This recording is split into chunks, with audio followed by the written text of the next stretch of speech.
Hi everybody, my name is Eli. I'm Jason. I'm Caden. I'm Jaden. We're at the Yah Torah YouTube channel. And we thank you guys very, very much for hanging out with us. Our family is your family. We love you guys very, very much. We care very, very much about all of you guys. And we care very much about the condition of your soul and where your soul is going, as well as our souls and where our souls are going. And so all of these lessons that we do, there are no fingers pointing at you. There are fingers pointing back at us, because we learn a tremendous amount about the way our Messiah walks, the way he thinks, the way he talks, the way he operates. And these are some amazing stories that we've never ever heard before. And we are deep into the book of Khalid, which is in the book of the Natsarim, which Adam from the Parable of the Vineyard put together. And again, much thanks to Adam from Parable of the Vineyard for allowing us to just use this. He gave us he gave us no problems whatsoever. We asked him if we could use this. We asked him if we could take this and restore it even further from what he did. He had no problems with it. His what he said was, as long as it is for the people of the kingdom. And that is the attitude that we should all have, that we are all fishing for men, not fishing for our pocketbooks, not fishing for all this kind of stuff. And we are told to seek our Creator and to help others find him. And so let's get going right here. Gentlemen, how you doing? Good. Everyone alive? Okay, that's good. It's better than death. 46. The priest said, "Where then is the kingdom of heaven?" Yahushua answered, "Beyond earth lie the domains of a Ruach, and therein are the kingdom of heaven and the principality of evil, places of light and glory, and of darkness and despair." All right, so we have a little bit about the afterlife. Excuse me. Right? So we have a description of heaven. Yeah, kingdom of heaven, and then we have it talks about the principality of evil. Now, principality of evil, I think, would be Hasatan, right? Or maybe like hell.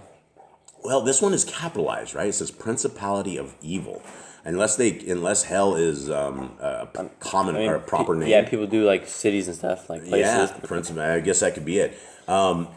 It talks about places of light and places of glory and of darkness and despair. Now, this is what we are absolutely trying for in all of our stuff, is trying to keep people away from the darkness and despair. And a lot of us get caught up in this world that we are in. A lot of us find that we are despair and we find depression in this land that we are in. And, you know, a lot of this has to do with our environment. A lot of it has to do with our conditions. A lot of it has to do with our faith. A lot of us aren't close enough to our Creator to have this faith. And if we get despair and if we find a road to depression right here and we're never able to dig ourselves out, I fear that it's going to be far worse, because if we do not find that Torah road, if we do not find that kingdom path, and if we just sit there and there's no hope on anything, then what comes later is even worse. If we don't make the kingdom, if our souls if Messiah says, "Depart from me," where we are going sounds absolutely terrible, right? Darkness and despair. Does anyone here want to go to darkness and despair? No. Okay, yeah, that's not a good place to go. Let's go on. Let's continue on. Another priest said, "Tell us about the Ruach." Yahushua said, "A vintner asking for wine. Does mine so much excel yours?" Okay, now I had to look up the word vintner. Yeah, I don't know what that is. Okay, anyone want to take a guess of it in Maybe this like context? maybe like a wine test or something. Close. So let's do the wine. It does have to do with wine. Anyone? Yeah, I assume it's a winemaker, like someone that Yeah. ferments the wine. Yep, the winemaker, the people that are making the wine. So the priest, who is supposed to be extremely schooled in the Torah, extremely schooled in the Ruach of Elohim, he is asking a question. Tell us about the Ruach. And Messiah is like, you know, you're a maker of wine. Does mine so much excel yours? I mean, and that's what he's saying, is the Torah that we have, there's one Torah for us and there's one Torah for the stranger. It never ever changes. And so it is crazy. The priests were looking for that kind of information. If you were a priest, you should know the Torah very, very well. You should understand this. But he didn't. 50. Then he continued, "Men understand the things wherein they place their hearts. If it be in worldliness, they know worldly things. But if it be in spirituality, they know things of the Ruach. He who is ever watchful of the wind never sows, and he who fixes his eyes on the clouds never reaps. The wind blows where it will, and though recognizing its sound, no man knows from whence it comes or whither it goes." This is very, very, very true. I will repeat the very first part of that. Men understand the things wherein they place their hearts. If you place your heart in Babylon, we become a Babylonian, right? If you are one of those HBO watchers, if you're watching the television, you're in on the world, right? You're part of the world. You're going to be part of it, and that's what you're going to understand. If you're sitting there listening to the I don't even remember what they call them, the comedy shows on TV, the 30-minute comedy shows that they have all the time, and you're sitting there just laughing at vulgarness, laughing at homosexuality, laughing at all of this crazy transgender stuff that they're going on and they're pushing on everybody, right? That is part of it, and that's what you will understand. But when you start seeking the Torah, when you start seeking the Creator and His Son, then your focus becomes a lot different. All of a sudden you realize that the kingdom path is something that is not easily achievable. It's not something that you can set and forget. You can't raise your hand at 8 years old and just once saved, always saved. All of these things are all complete myths. And the kingdom path is it's a journey. It is a very tough journey, and we will be tested. And the laws of our Creator aren't the tough thing. It is that those who are in Torah will be tested, because Hasatan absolutely hates Torah keepers. He absolutely hates it. If you are committed, if you are loyal, if you are hooking your ship and your line and your sinkers and everything to Messiah and Yahuwah's ship, then the devil wants you. He doesn't want the Christians that are eating the pork, that are worshiping on, the wrong day, celebrating Christmas, Easter, and all this. He already has them, right? He already has their hearts. And most Christians will never, ever change their ways. They are stuck in this indoctrination. And so if your hearts are in this, and it goes for the same, that if you are in one of these churches, that's where your heart is. That's where my mother's heart is. She loves her church. She goes to her church. She talks about her church all the time. And I don't know what to say other than I keep telling her that there is no Elohim in a temple made by man's hands on the wrong day, right? Your preacher, if your preacher blesses you on the way out, you've been blessed by Satan, right? If you want a blessing by Satan, go to a 501c3 church on a Sunday. 51. For the best advice on worldly matters, I would go to a worldly wise man, but I'm a spiritually wise man. Therefore, cannot you take notice when I talk of things I know? That I gain nothing from my teachings is obvious, for my clothes and manner of life bear witness to this. So we can, right out of the gate, we can tell Messiah didn't dress like the fancy Pharisees and Sadducees. He wasn't rich. Yeah, he wasn't rich, and it's obvious by my clothes and manner of life bear witness that he gains nothing, right? And that's the thing. All of these Bible vendors, I'm so sick of these Bible vendors, and every one of these guys, they have just these really, really nice things, and they're just ripping people off here and there. And we have Messiah going around and probably close to rags, and he doesn't have fancy things. They don't have a tremendous amount of money. They have to go fish to pay the taxes, right? They couldn't even pay a couple taxes, like a couple things. They had just enough money to pay their taxes. They had to go catch fish. These people did not have a lot of money. And so money corrupts people absolutely. 52. Nearby a rich man stood listening, and now he said, have you never bought a tree for silver, and having worked it, sold the product of your hands for gold? If a man has seed, should he not let it rot? Should he let it rot? Is it not better to plant the seed so it yields an increase? And is not the sower entitled to this? Yahushua said, the laborer is worthy of his hire, and he who sows is entitled to reap the increase. But remember, the sown seed does not grow through human effort alone. It requires rain and sun, and the soil must give up its goodness. These things come from Yahuwah as gifts to man. Why then should man deny Elohim's participation? Yahuwah says, as my share is above my needs, give it to my little ones. And should not the sower do the same? Okay, what is he saying here? But it says you should be a hard worker. The guy asked him, he goes, because was talking about being rich. If you should be rich, you shouldn't show it off. And this guy's like, well, the rich man's like, well, I should need to do this. I should do my work. I should make a profit off what I do.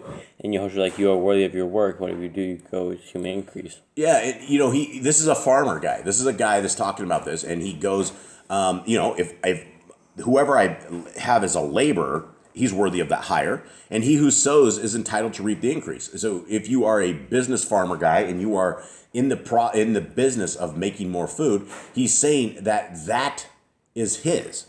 But Messiah says very clearly that it takes the rain and sun and soil, and that is all gifts of Elohim. We wouldn't have anything, right? If we couldn't grow in the soil, if we couldn't do any of this, we would be destitute. But our Creator has given us the abilities and the functions around us, the ground and the rain and the sun, that we are able to do this kind of stuff. And there's a big point to all of this because we are given all of this, we need to give this out to other people. 54. Therefore I say, he who fails to support the underprivileged in obedience to Yahuwah's wishes defrauds Elohim of his rightful due for what he has done. For cannot even an earthly partner decree what shall be done with the profit from this participation?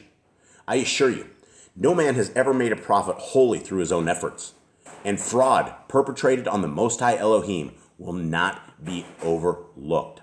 So Yehoshua comes back to the guy after he said stuff. He goes, if you are rich and you're not helping the people who aren't rich, you're helping the poor, you are defrauding Elohim. Yeah. You have the ability to help and you're not doing it.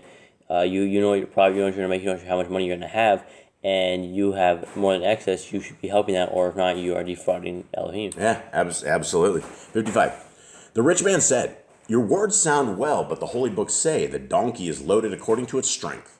The more I give in charity, the more I am harried by beggars. Even if I gave all I had, it would fail to satisfy. Yahushua says, if your wealth is so burdensome, then sell all you have and give the proceeds to good causes. It is not wholly good to give charity, for this is like cutting the thorn weed, which quickly springs up again from the root. It is more worthy to dig up the root of poverty. This is that old saying, right? Give a man a fishing pole and teach him how to fish, right, other than giving him fish all the time. Basically, more like hire him, pay him for a job. Yeah, and that's the crazy thing about the world is, the North America spends more money on wars and has spent, for the last 200 plus years, it has spent a tremendous amount of money. And the amount of money that we spend in 1 year on wars, we could eliminate poverty. Poverty in the world could have been eliminated long ago. And it's not going to take one person, but it would take a change of the system. And, everybody's out there, it's another donation fraud. You'll see it on TV all the time. Everybody's like trying to help a couple kids here and there. But that's just giving money to the problem. It's not giving money to the source of the problem. And the source of the problem is that most of these people that are starving live in the sand, and they live out where they can't grow things, and there's no fresh water. There's none of this kind of stuff. So instead of us out there, building wells for these guys and helping them learn how to do things where they're not starving to death, we just give them money, and they get just like a handful of rice, and they get a little something, and they're still starving to death, and the poverty still exists, and we've never done anything about it. And Messiah is very clear. It's better to dig up the root of poverty, right? And if you find a guy that is on the street and you befriend him, right? You find he has a drinking problem, right? And every last dime that he has goes into that drinking. It is best to try to work with this guy and to eliminate the drinking problem than it is to just sit here and feed the drinking problem. And there's a lot of ways that we can do this, but unless you're willing to sit with this man and be okay that you might be sitting next to a drunk, you might be sitting next to somebody that he just needs a friend, right? And if you are sitting there willing to show a little bit of love, a little bit of compassion, maybe you can be the spark that lights the fire, that makes the change, that can change the world. And it's going to be thinking like that. And it was Messiah who came and became that spark for us and became the kindling. And we're supposed to take this and we're supposed to light these fires. We're supposed to show charity. We're supposed to show the love of Elohim. But we live in a world where that doesn't happen. All right, 57. Then the rich man said, having my responsibilities in a large household, I am caught between the millstones. For is it not said in the book of wisdom, no man should disregard his responsibilities? Yahushua said, the Torah brings all things to a balance of moderation. Does it not say it is sufficient to feed and clothe the women folk modestly, caring for their needs, but ensuring they are not spoilt by idleness? It suffices to provide your sons with learning and skill and your daughters with their dowries. There is nothing more you can give them. For above this you harm them with luxury. A poor man cannot spoil his family with overindulgence, but precautions against this are not the least of the rich man's burden. All right. I think we're going to leave it at that. And this is the end for the day. This is a really, really super long chapter, so we'll actually have 4 parts to this. Overindulgence, right? A lot of things can happen when you see a world where the kids get pretty much everything they want. People get whatever they want. We live in this world where it's like whatever it is we need, we get. Whatever it is we want, we get. And the overindulgences. If you spoil your kids like this, you'll destroy them, right? They will have no understanding of value of anything because they just get. But when you have to work for something, when it has to be something that you have to get with the sweat of your brow, you will appreciate it far more. And so I guess this will leave us with this. I guess the biggest point of this entire thing that I can find is that, again, we are told that if we are not taking care of those in need, we are ripping Elohim off. We are ripping him off because we have been given. We've been given freely. We've been given the skills. We've been given hands. We've been given eyes and nose and mouth and hair and bodies. We can take care of ourselves, right? Everything that we need has been provided for us. We can do this, and if we have a chance that we can help anyone else, that is what the kingdom of Elohim is about. It's not about hoarding what we have. It's about giving out that we have, and even for the people that are really super rich. Messiah says, if you feel as if you can't donate to people, if you can't help them out, if you can't help the broken, then you're still ripping Elohim off. And he said it's better for you to sell everything you have and to give it to charity. All right, guys, that is it, folks. We love you guys very much. We hope you're having a wonderful week, and that's it. All right, shalom.